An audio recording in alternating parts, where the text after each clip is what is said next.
The West, however we define it, we could put South Korea and Japan and Australia and Singapore into the West for this conflict because that's where they are.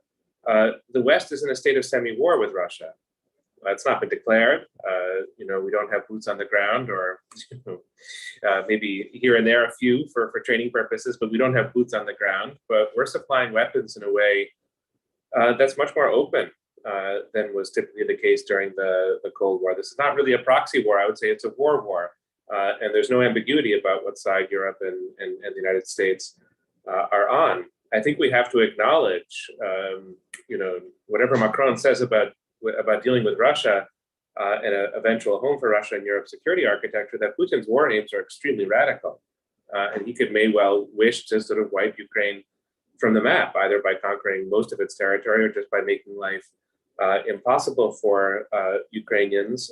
And the spillover effects of that in terms of refugees, in terms of a sense of encroaching insecurity in Europe, are already enormous and are going to become larger. So this will be an all-absorbing conflict, I assume, for the Biden presidency from this point forward, and for European countries, even if at the moment it's maybe not quite as dramatic as it was media-wise in the first 2 months of the war.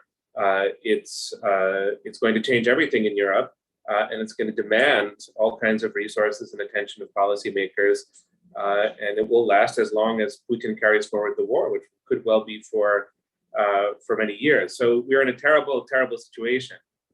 It's not a critique of U.S. policy at all. I think the Biden administration has done pretty well, but we have to remind ourselves, or not allow ourselves to forget how terrible the situation is and how much worse it's going to become.